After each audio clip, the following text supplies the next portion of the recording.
India faces a decade of economic and geostrategic vulnerability thanks to two or three major developments. The world is on the brink of a third world war with both America, Europe, and Japan all distracted by their own security challenges. We have a new strategic nexus between Pakistan and China, which was always there. But now, after the recent Operation Sindoor, we discovered that the two forces are tied at the hip, and we now face a single geostrategic military challenge from a Sino Pakistan axis. So, in this context, what are our vulnerabilities? We have two core vulnerabilities. One is in the strategic area, which I'll come to second.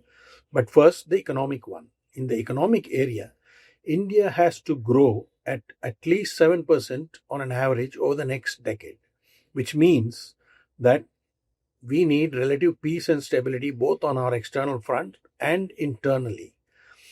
This also means that while we will be doing all this, we have to keep our military strong enough to deter any adventurism on the China-Pakistan axis.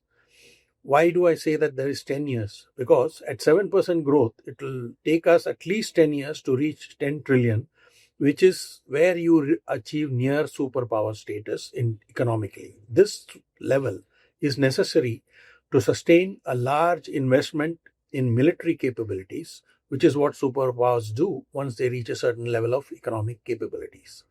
So we think that we need to keep not only the growth stable at 7% or above, but we also need to begin our large investments in military capabilities, including building the advanced medium combat aircraft, which will have stealth capabilities.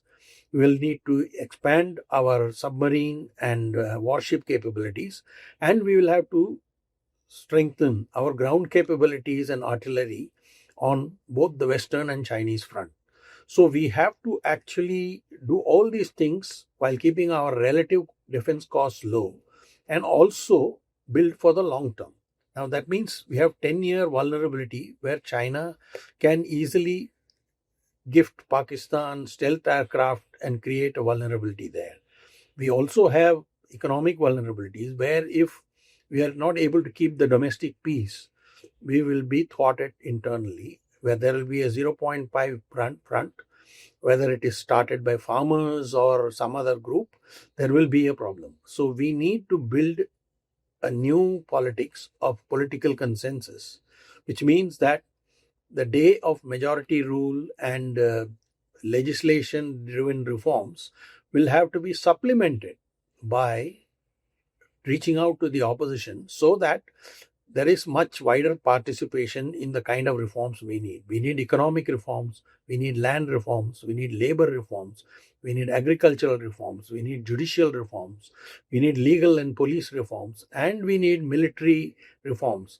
We are still not fully operationalized the concept of theater commands. I mean, it's just building, but it's not yet complete. So many things happen. And all these things, even if we have political consensus, will take at least 3 to 5 years to implement. So the time to start building a political consensus is now. And Prime Minister Modi has the biggest challenge to ensure that he changes the way he rules based on the need to build this consensus. Thank you.